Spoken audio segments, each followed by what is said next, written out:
Ya pemirsa, kita kembali lagi pastinya juga di Yubi Talk Show untuk hari ini dan pastinya juga ini kita masih dengan tema di balik senyuman ibu menguak baby blues dan cara mengatasinya bersama Ibu Rara dan juga Ibu Kurnia.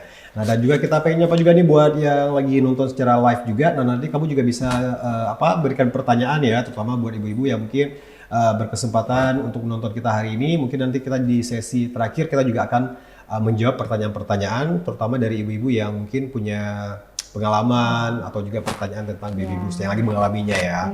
Oke, nah kalau tadi kita juga sudah banyak secara general ya, mungkin sudah dipahami juga sama pemirsa di rumah tentang setidaknya gambaran umum dan juga sedikit khusus mendetail ya tadi tentang fenomena baby blues ini atau juga gejala-gejalanya, apa namanya segala macam gitu. Nah terus juga sekarang mungkin ini dari Ibu Kurnia dulu ya. Ini apakah faktor lingkungan, seperti dukungan keluarga itu apakah dapat mempengaruhi kondisi baby blues ini Bu gitu? Faktor-faktor lingkungan mempengaruhi apa itu juga menjadi penyebab juga mempengaruhi sehingga ibu itu mengalami baby blues gitu. Oke, iya itu benar banget ya. Iya. Nah faktor lingkungan ini sangat mempengaruhi, terutama yang paling utama itu adalah faktor dari pasangan, dari keluarga dan dari orang-orang di sekitarnya. Terkadang faktor lingkungan ini tuntutan psikososialnya sangat tinggi. Ibu itu harus seperti A, B, C, D. Padahal si ibu tadi masih anak pertama bisa jadi. Ataupun kalau kita cerita ternyata baby blues juga dialami oleh orang-orang yang udah melahirkan beberapa kali. Itu juga menjadi faktor utamanya. Karena ini udah terlalu ramai anaknya, aku masih melahirkan. Itu juga ini ya. Nah dukungan pasangan, kalau saya boleh cerita ya, saya juga punya klien itu. Baby bluesnya itu stres ya, karena yang dikhawatirkan waktu itu nanti pasca itu akan depresi. Ya itu yang ditakutkan ya. Nah itu baru kehamilan ke bulan kedua dan ketiga dia mengalami hal itu. Jadi stresnya sangat parah waktu itu ya. Jadi kita juga coba lihat stresnya itu sudah belum kronik memang, belum kronik tapi dia sudah tidak mau dengan bayi itu sendiri. Rencana menggugurkan. Padahal baru masih punya satu orang anak. Iya, itu dalam kandungan ya. Iya, masih dalam kandungan, dia punya satu orang anak dan menganggap bahwa nantinya dia tidak mampu untuk merawatnya. Ditambah dengan kesibukan suami. Betul. Nah, waktu itu kita coba untuk intervensinya apa? Kita mengajak suaminya kerjasama dengan teman-teman terdekat. Nah, teman terdekat untuk apa? Untuk membantu si ibunya melalui trimester pertama kehamilannya, karena yang kita khawatirkan nanti akan depresi setelah baby blues ya, depresi setelah melahirkan. Dan alhamdulillah ini, jadi suaminya tampil menjadi suami siaga. Jadi sangat luar biasa suaminya dan juga teman-temannya bergiliran datang ke rumah, bersihin rumah, ngambil anak untuk antar ke sekolah, bawa makanan, dan itu ternyata membuat dia itu makin punya rasa percaya diri untuk bisa melahirkan.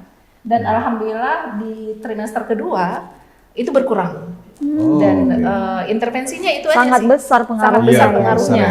Nah, itu tadi di saat dia stres kan hormon kortisolnya bermain, tetapi di saat dia diberikan cinta, diberikan perhatian, dia akan merasa bahwa saya ini berguna.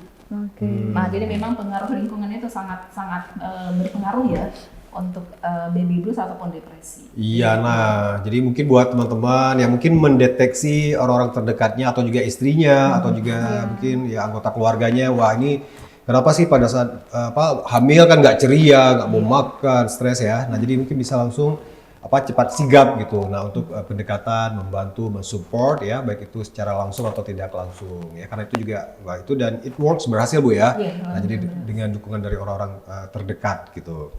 Alright, nah terus ini kalau misalnya kalau ada nggak sih mungkin bukan perbedaan ya dalam pengalaman orang-orang yang mungkin mendapatkan baby blues atau juga mungkin dari keilmuan ibu-ibu gitu ya. Nah itu ada bedanya nggak sih kalau misalnya orang yang melahirkan secara operasi atau juga sesar atau juga dengan secara normal. Nah itu ada perbedaannya gitu ya. Ada pengaruhnya gitu. Apa ini penyebabnya ini karena sesar mungkin. Oh ini karena gitu. Nah jadi mungkin kita kasih pencerahan juga nih mungkin. Jadi kalau misalnya baby blues pada persalinan normal kayak apa, persalinan sesar kayak apa gitu ya. Ya sebenarnya sama aja sih, sebenarnya sama aja.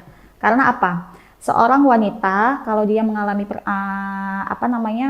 hamil, itu pertumbuhan dan perkembangan yang dialami saat hamil itu sama aja, mau dia nanti normal, mau dia IC itu sama aja. Karena berkahnya pada saat hamil ya, benar. ini ya awalnya. Ya, jadi pertumbuhan pada fisik, perkembangan pada psikis, itu sama aja sih sebenarnya pada ibu hamil yang mau lahiran nanti normal ataupun dia sesar. Nah, cuman kan masalahnya adalah baby blues ini muncul tanda dan gejalanya itu pada saat hamil.